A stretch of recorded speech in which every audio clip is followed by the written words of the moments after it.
If you are a consistent listener of our show, you must be well aware of our goals and vision. If you are a new guest, I would suggest that you should catch up with all our previous episodes by going on our YouTube page and our other social handles. Without beating around the bush, let me let you in the conversation of the day. Last week we started with a series of on the growth of Nigerian entertainment industry, where we emphasized on music industry. But this week we will be shifting gears and looking at the movie industry specifically. A PwC publication, it says that Nollywood is globally recognized as the second largest film industry, trailing behind Hollywood. In 2016, they contributed 2.3%. That is about 239 billion naira. I will start off by introducing the Amazon in our midst. She's an actress, but is more active in her role as a movie producer. Good evening, Boyo.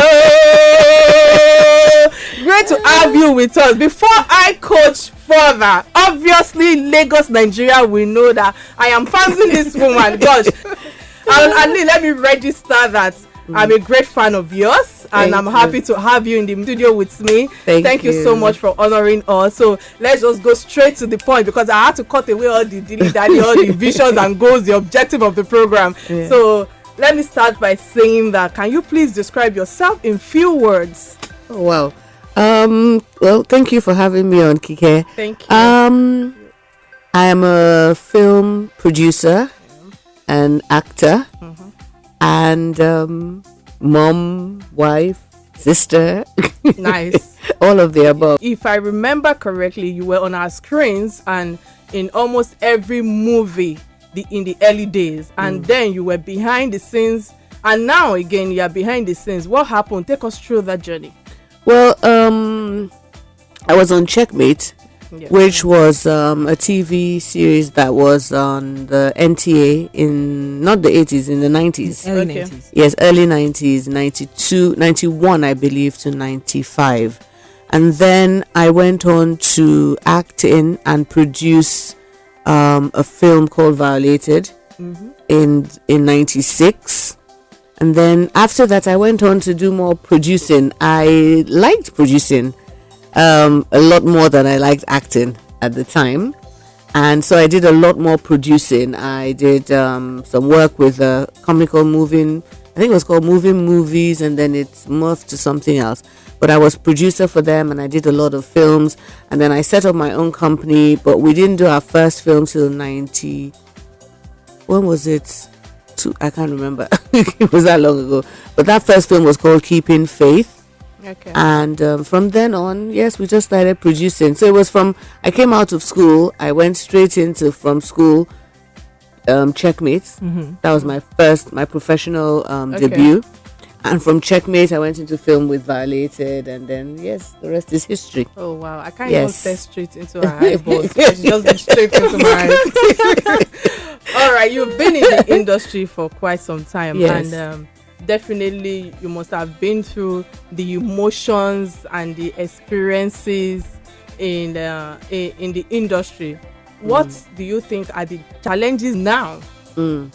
I mean, there are always, challenges with any job, but I think that there are different challenges. There was different challenges at that time, and there are some that are same, but also different challenges now. I think at the time, one of our major challenges was piracy, not having a set distribution platform where our films would go, and so we were dealing with mainly our films going, or our movies, they were mainly video films, going straight onto VCD and then DVD, and so it opened you up to the possibility of piracy, and that was a major challenge for most people. There was, of course, there's always, the challenge with, equipment or raising funds. But I think back then, there were not that many films. And the films that were there, people were excited at that time. It was still early days, and the possibilities of what film could be, or Nigerian film, the focus being Nigerian film, could be, was still quite high. So people were very excited, and people did, invest. A lot of the marketers at the time, who were the people that actually sold the videos and then the DVD tapes, were also investors in the industry at that time. So that was not so much a challenge, but it was that piracy that was one of the major challenges. Now we're still dealing with piracy, of course, but now we have the cinemas, which help tremendously for films that go direct to the cinema. A lot of films still go to VCD and DVD.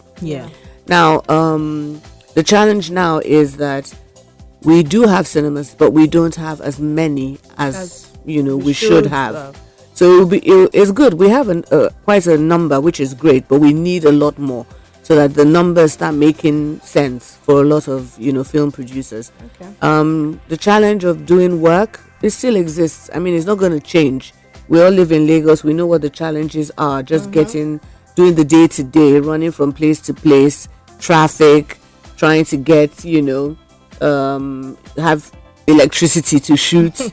It's just the usual challenges of any workplace that we face. But I think one of our major biggest challenges are financing, piracy, which was then, and now more having a set distribution network where your work is sure to get on, and you have the chance to recoup your investment.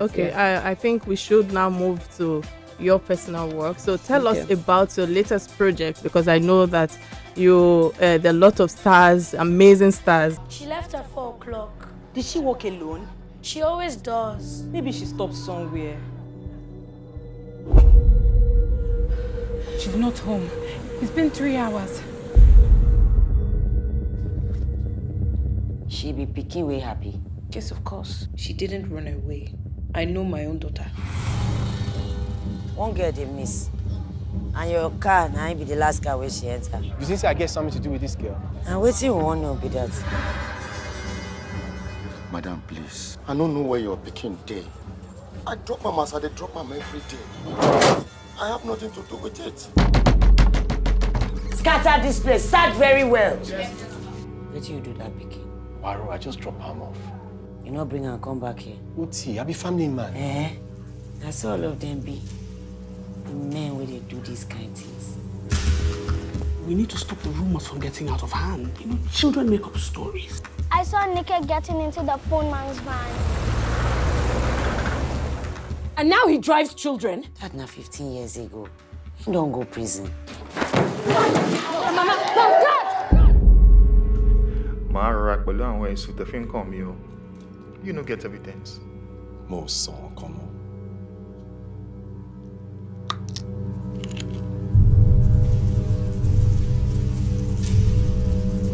I no go give up.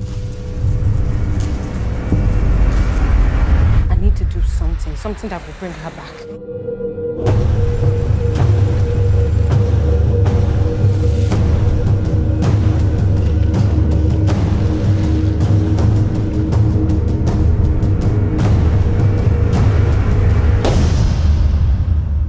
So tell me, wetin really happened? What was the inspiration about this project, and how is it different from the rest of the project that you've worked on? Well, it's not different in the sense that I felt the same way. When the material was offered to me, I felt that it was something that I was definitely interested in doing, which has been the case with all the different projects I've worked on. I've always been excited about them. You read the scripts and you think, I really want to do this one. So that's not different. But what was more striking for me was that as I, in my own private life as a producer, decided that I wanted to change the focus of my work from, just films that interest me to films that interest me but have a clearer message. I wanted films that the intent was to teach, to instruct, to inform, not only to entertain. So these are films with a message, an underlying message. And so when my focus changed, that was what was, that also affected the kind of work that I was willing to. So I was getting great scripts, but then I now started focusing on scripts that spoke to me in that way. So that's what is different. So would you say this is your most challenging project thus far? Yes, I would actually. Challenging in terms of it's actually my first film in the cinema. Oh, wow. Yes, because my career, as you said, has been long. I've been in this industry for a long time. But over 20 years, actually. Yes, over 20 years. But mainly, it was in that video era where our films went straight to DVD. We didn't have cinemas. So my first film in this cinema era was A Hotel Called Memory. And it wasn't actually made for a mass release. It was always going to be a very niche type of, audience who would understand a silent experimental film. So this one is actually my first. So in that sense, it is my most, Challenging. ambitious project, because it's the first time I'm going to have a cinema in the film in the cinema. Okay, so currently we have almost 15 homegrown movies in the popular streaming site Netflix. Okay. And with your movie coming to the cinemas, right? I tell us more about it, so that, because I know that there are a lot of movies that couldn't make it to Netflix because of our own language that was infused in it. So do you think your own movie would fit in this space? Will get to Netflix? I think that my film would fit in whatever platform. I don't think that for a lot of the platforms, language is a constraint, because you do subtitling. Yeah. You see all sorts of films from all over the world on Netflix and on other streaming platforms. So that's not a constraint. I think what would probably be the case is that maybe it did not match the quality that they required. Yeah. So that's probably what the issue is. But we don't have that issue with our film. Okay. First of all, the quality is excellent. And second of all, we had subtitling in the areas where there was indigenous language, Pidgin or Yoruba or whatever spoken. So it should be fine. I mean, Okay, before we go on a quick break, I just want to ask one question. You know, Yeah. there's this notion that there's something called Asaba Nollywood and then the mainstream Nollywood. Yes. Have you played in both sides? No. Do you believe there's that disparity between some type of Nollywood and are there really two types of Nollywood? Well, I haven't played on the other side. So I don't know, that they're so separate. Because again, a lot of the actors that you see in the so-called Asaba Nollywood, I see them in mainstream films. So I don't know why the disparity, or why we're separating them. I don't know, but I think because they go straight to video. Yes. Okay. So I mean, that's fine. But if their own role is to make films that go straight to video, that's great. And if ours is mainly to work on film that can go to the cinema, again, great. So I don't think there's anything. I would not say, okay, this one is wrong. It's just that's how it is. Okay, it's fine. I think you mentioned earlier when I said you should please introduce yourself for a few minutes, and you mentioned that you're a mother, your wife, and definitely we all know that she's a great filmmaker. So my next question is: it's obvious that you're a beautiful woman, because even me, I'm famzing, and you're an intelligent filmmaker. It is important for me to emphasize on the intelligent filmmaker, because I had to Google a lot about that before coming to this studio today. So, what's your take about artists falling in love or having romance outside their work affairs in the industry? Like artist to artist. Artist to artist. Oh, I mean, you can't regulate how people feel. I mean, I don't know. People choose who they are attracted to, who they fall in love with. I think for a lot of artists, it's easy because there are people in your space. It's like work romances, office romances. It happens. People meet, you meet the guy or girl of your dreams. Could be right in your office. Yeah, but could be in church. Would you say it would affect your on-screen relationship if you have? It shouldn't. If you're a professional, it shouldn't. Because I know that there are times with a lot of things happening in the industry today where people are, getting married, divorcing each other and all of that. Imagine you bringing them on set. Does it affect their input in the work you're bringing them in for?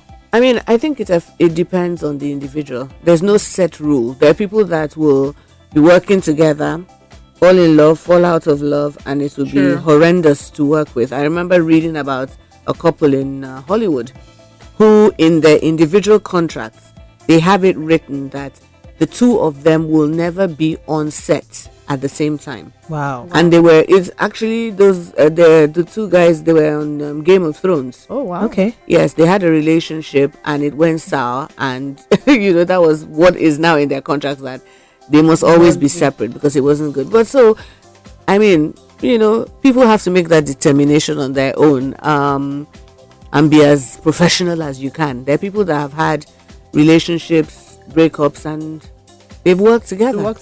Although it's difficult too. I'm sure it will be difficult too, especially if the relationship didn't end well. Yeah. But then again, it's up to them. They have to make the decision. As a producer, I'm not sure I would be bothered about it, as far as we understand that you must be professional and you can't bring your private issues onto my set. Yeah. If that is agreed with all parties, then I'm fine with it. What will you tilt towards when it comes to correcting a lot of things, maybe professionalism, maybe attitude to work, and the skills and all of that? What will you tilt this movie industry into? I mean, if I was in charge of the Producers Guild, I think one of the things I would be pushing for was for more, again, always regulation. Okay. So if you come into the industry, I would say that we should encourage anyone who wants to be a part of it, but also set rules. So like anybody coming into the legal profession, you go to law school and there's certain procedure. Yes. It's the procedure I'm talking about. Yeah. We have to establish a procedure so that people are, yes, they're in the industry, but we have to say, okay, these are the rules by which we operate, and these are the rules by which you will employ a producer or work. It works in our favor, not only to have rules for people coming in, but even for the people that are in the industry to have protection, so that when they are contracted by an outside individual, like an executive producer brings you on board as a producer to work on their films, you're protected, because we say, if you employ this person, they will be paid, they will be insured, they will be given a car, whatever, you come up with whatever rules or regulations, so that the industry has is regulated, and we're protected. So I think that one of the things I would do would be to say, we need some regulations, sit down with the team and come up with different criteria for people coming in. For somebody that says, I'm a producer and I am a Nollywood producer, rather than it being an all-comers game, I think it would be good to have some level of regulation. All right. So going back to your to your work now, when is your movie hitting the cinemas? Okay, we are in the cinemas from this Friday, the 22nd of November, and that's nationwide, all over the country, different, so look out for cinema listings and the actual dates and times it to be times. shown. Yes, I have to say, I did see the trailer of the movie, and I was wowed. Yeah. I don't want to bust anybody's bubble, just tell anybody the gist. Yeah. But the lead actress is not someone who is in our face. Yes. How did it feel working with someone who is not out there? Yeah. Well, the thing is, she has such a great career. Is she in Fabian? the UK?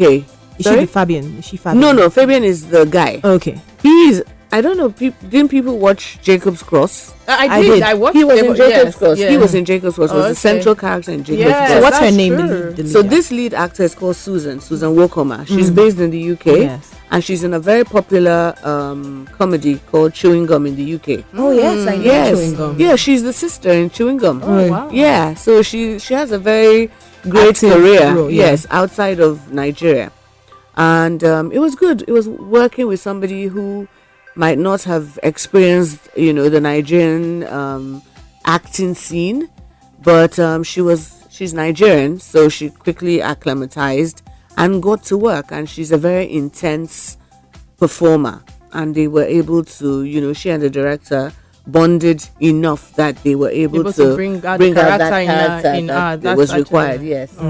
All right. So what do you want to tell the audience, the listeners right now concerning them? Any word or two that you want to share with them before we close. Okay.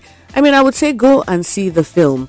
There are loads of films in the cinema, and this particular film, not only is it beautifully shot, but it tells a story that will resonate, will connect you with this film, because it happens every day, everywhere in Nigeria. And it's something that we need to be paying attention to. So please go to the cinemas on the 22nd of November and onwards, and watch The Ghost in the House of Truth. We have a lot of actors who just transition into producers. Yeah. So you wake up one morning and an actress, next day you just say I'm a producer. Is there a method, or is there a way you're supposed to go through this, or is it okay for someone to just say I'm an actress today, tomorrow I'm a producer, next tomorrow I'm a director? Because that really boggles my mind. No, I mean, if that's where your talents lie, then it's fine. If you think that you can transition. I did. I went from being an actor to a producer, and all I would say is that you need to really, if that is what your career trajectory is going to be, I think you need to understudy somebody and see how that works, and just so that you do it to the best of your ability. And there's a lot more to producing, just like there's a lot more to directing than just saying, understanding how to call the shots and placing the scenes side by side. There's a great deal of thinking and understanding, and there's just a real feeling when you see the material. And I think to add to what you just said, because I listened to one of Oprah Winfrey's video recently, and she was of the opinion that that it is good for actresses or actors to at least know their roles at a particular period in their life, so that they will be able to transition to other things. And I think that is what has helped their own industry over there, because she was telling me some of them grow older, they think, and they kind of just transition to being an older actress and all of that. So it's a good thing that you were an actress and now you're now a producer, which is as good as evolving with everything that comes your way. So all right, guys, you've heard this from our oh my goodness, from our actress, she's really starstruck. Borrow me the world right now. I'm actually excited. So thank you so much, Ego, for joining me today. Thank you, our listeners. I hope that you guys learned one or two from Ego today. Please remain real. Cheers, and I will be here next week, same time, same station. Take care, bye bye. And go and watch the movie.